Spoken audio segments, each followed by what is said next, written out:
Programa Saiba Mais. Oferecimento. Cooper Cocal. Construindo o futuro com energia. Chiquinho Móveis. E Imas. Instituto Maria Schmidt. Referência em gestão de saúde.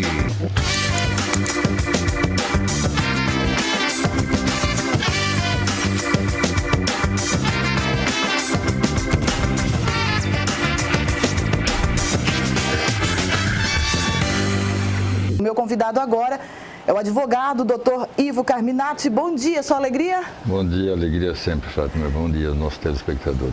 Como tem passado nesses dias de isolamento, doutor?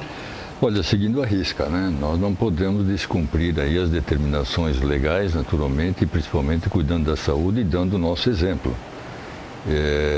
Fazendo o trabalho de casa com a equipe à distância, remotamente, e os trabalhos fluíram bem. Eu acho que foi um belo aprendizado. Perfeito. E neste momento de isolamento, doutor, tem ajudado a minimizar a transmissão da Covid-19? Não, é necessário, até porque todo o rigor científico, os protocolos globais determinam que a única maneira de enfrentar fortemente esse vírus é o isolamento social, é o afastamento. Bom, eu quero destacar aqui com o senhor a respeito da manifestação dos comerciantes em querer voltar ao trabalho. Qual a sua posição sobre? Olha, esse equilíbrio entre o afastamento social, o isolamento e a atividade econômica, o equilíbrio precisa ser bem cadenciado. Eu sou a favor do retorno, porque a consequência da pandemia, ela não pode ser mais grave do que a própria pandemia. É evidente que nós todos temos, e os comerciantes mais ainda, a consciência e a responsabilidade de auxiliar no combate à pandemia. E auxiliar significa trabalhar com todo o rigor necessário e orientado e demandado e previsto pela ciência, que é a higienização do local, que é o afastamento, o contato com o cliente. São todos aqueles procedimentos normais. Eu acho que o comércio precisa retornar. Isso não é possível que haja o prolongamento disso. Olha, a minha conversa com o advogado, Dr. Ivo Carminati. Fique à vontade também se você tiver alguma pergunta a fazer ao Dr. Ivo. Como está o cenário brasileiro diante da crise do coronavírus?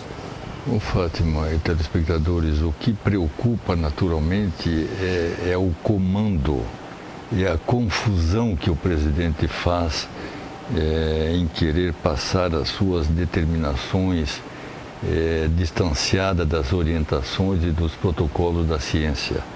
Isso tem causado uma apreensão muito grande na sociedade brasileira, e essa apreensão ela é traduzida exatamente pelo percentual dos apoiadores do presidente que são contra os procedimentos que ele adota. Isso gera naturalmente uma intranquilidade a toda a nação brasileira, porque ele se põe contra os protocolos da ciência. A gente pincelou aqui as nossas perguntas, doutor. Como o senhor analisa o desempenho, então, do presidente da República frente à crise? Acho muito ruim. O desempenho dele é o pior possível nesse momento, e nós precisamos de um estadista. Precisamos de um líder que coordene isso com tranquilidade e repasse segurança à sua equipe, principalmente à sociedade brasileira. O que ele faz é trazer sempre uma agenda de conflito, seja com o ministro da Saúde, com Mandetta, seja com os governadores, agora com os prefeitos, que queria dar uma canetada determinando o retorno de toda a atividade econômica, como se isso fosse aplicado de maneira geral no país, do Amazonas ao Chuí. Tem cidades mais infectadas e cidades menos infectadas que precisam de orientações e procedimentos diferentes. Pior possível o encaminhamento do presidente. Referente à atuação, doutor, do ministro da Mandetta da Saúde, está sendo de fato preciso o ministro da Saúde, o Mandetta? Olha, acho que o Mandetta foi a grande revelação da crise, porque sempre na crise que a liderança aparece e nasce. Com a formação médica do Mandetta, ele conseguiu transmitir segurança à sociedade brasileira, principalmente com relação às orientações específicas para cada cidadão que entendeu claramente e contribuiu e participou para evitar a disseminação mais forte da pandemia. Tem o apoio do mercado financeiro, tem o apoio do mercado global. A bolsa sobe se o Mandetta cai. Aliás, a bolsa cai se o Mandetta cai. A bolsa sobe se o Mandetta fica. Isso já é o grande exemplo da sua liderança. Olha, esta é a opinião, análise do advogado Dr. Ivo Carminati diante de todo este conflito de pandemia, de crise econômica, etc., em que a humanidade está vivendo nos dias atuais. Doutor, o Congresso tem feito seu papel à frente desta crise? Olha, de novo, o conflito do presidente Bolsonaro com o Congresso, ele é aumentado e amplificado exatamente pelo comportamento do presidente.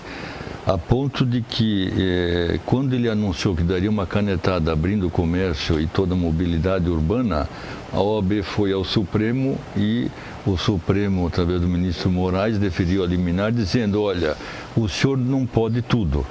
Os governadores têm competência, que é uma competência concorrente, os prefeitos têm competência, que é uma competência concorrente, para tratar dos seus problemas locais, no caso do isolamento, da restrição ao comércio, da restrição ao transporte coletivo. Isso refluiu. Então, nós temos alguém colocando ordem na casa em que pese a intempestividade do presidente. E o Congresso tem feito a sua parte. É evidente que na democracia precisa-se obrigatoriamente o presidente falar com o parlamento, com o Senado, com a Câmara dos Deputados, porque é por lá que passam as autorizações, como, por exemplo, o orçamento da guerra, que é um orçamento específico para o tratamento e as despesas da saúde da pandemia. E o presidente, mais uma vez, não tem tido habilidade de entendimento com os parlamentares. Vamos lá, então. Como o senhor analisa a posição dos governadores diante da posição do governo federal? Olha, cada governador tem feito o seu papel. Os governadores do Nordeste têm um atrito acentuado com o presidente da República por uma questão ideológica de resultado eleitoral, mas cada governador tem feito bem o seu papel. Aqui em Santa Catarina, apenas para registrar a nossa situação, o governador Moisés tem trabalhado com muita cautela, os resultados apareceram, é bem verdade, tem dificuldades com a Assembleia Legislativa no tratamento, mas os resultados apareceram. A nossa curva da disseminação da pandemia, ela é bem mais baixa em relação ao país. Existe uma definição da Assembleia Legislativa, doutor, frente a essa situação e com relação com o governo do Estado? Olha, a Assembleia realmente surpreendeu mais uma vez sob a presidência do deputado Júlio Garcia. Ela deu as suas contribuições fortemente, seja na parte legal, na parte orçamentária, na parte de oferta de recursos ao governo para que pudesse aplicar mais fortemente recursos no ataque à pandemia, e tem feito bem o seu papel de maneira elogiável. A exemplo dessa última manifestação pela Comissão de Justiça, no sentido de revogar o decreto de emergência do governador. Acredito, Fátima e ouvintes, que a liberação a partir de segunda-feira do comércio e outras atividades comerciais deve-se também pela manifestação de vanguarda da Assembleia no sentido de revogar o decreto de emergência. Apressou o governador a tomar uma decisão que até então relutava. Pois é, no momento a economia vem sofrendo fortes dores, sabemos disso, o empreendedor, ele está assustado. E sua visão diante dessa situação da economia durante a crise e pós-crise? Essa é uma pergunta importante e interessante, porque o empobrecimento da sociedade brasileira em decorrência da crise, da pandemia, segundo os dados da pesquisa, em torno de 69% do cidadão tem ciência e preocupação de que vai perder renda. Perder renda significa empobrecer, porque o seu orçamento naturalmente diminui. E a atividade econômica global se prevê pelo FMI uma queda de mais de 4% no PIB global. E em Santa Catarina, aliás, no Brasil, que nós tínhamos uma previsão de crescimento de mais de 2% em 2020, hoje nós estamos com crescimento negativo, naturalmente, uma redução do PIB de aproximadamente 2%. Então, nós vamos ter que analisar o seguinte, o João Carlos mandou uma mensagem agora, ele disse o seguinte, quero voltar a trabalhar. Um abraço para você, João Carlos, de Criciúma. Então, quer dizer que este é o momento de se reinventar, né? Podemos dizer assim, é uma grande lição de vida para a sociedade pós-crise, doutor. Fátima, é verdade, sabe? Isso faz a gente refletir. João, um abraço para ti, todo mundo quer voltar a trabalhar com muita força, voltar à normalidade.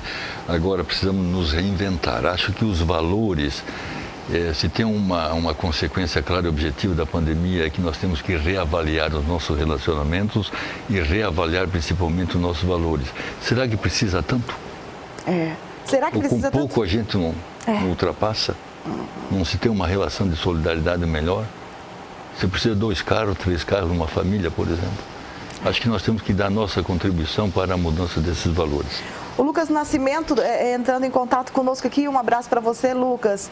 O Léo de Gramado, Gramado está um deserto. Quantos milhões perdidos de impostos também? Páscoa, gente, chegando Páscoa. Irrecuperável. Irrecuperável, né, doutor? Que situação que o nosso país vive. É muito triste, principalmente uma cidade bela como Gramado, que vive do turismo, da presença das pessoas, enfim. Muito triste isso. Qual a sua palavra, então, a sua dica, ou o seu pensamento, o seu conceito diante de toda essa situação para aquele empresário que vem padecendo e vem demitindo os seus colaboradores? Porque é uma situação difícil para eles também, né? Olha, a economia vai se ressentir muito, naturalmente, e o desemprego, o que perdeu o emprego, muito mais. Agora, é a hora do Estado vir, o Estado que eu digo é a Federação, é a União vir, repassar recursos aos estados, aos municípios, aos empresários, enfim, com linhas de créditos mais facilitadas, maiores. Não adianta apresentar e não chegar na ponta. É sempre isso que o comerciante, o pequeno e microempresário reclamam. Os grandes empresários têm a maneira de se defender e têm mais acesso a essas linhas de financiamento.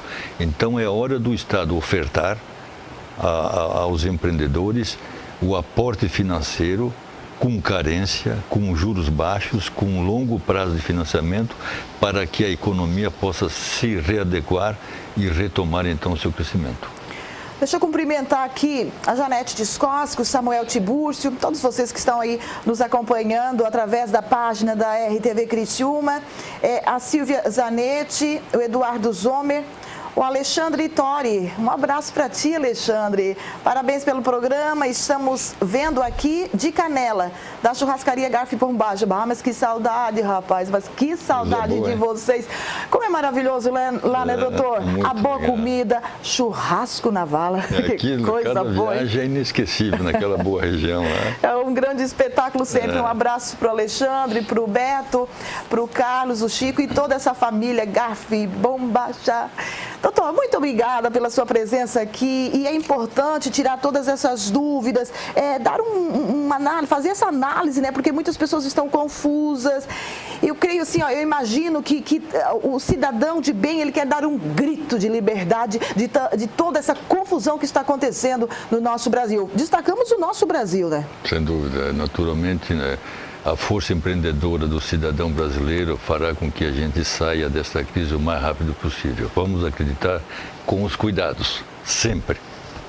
Como vai acabar 2020? A previsão aqui com o Dr. Ivo Carminati. Como vai acabar 2020? Olha, seria um ano muito promissor, a expectativa era de muito crescimento.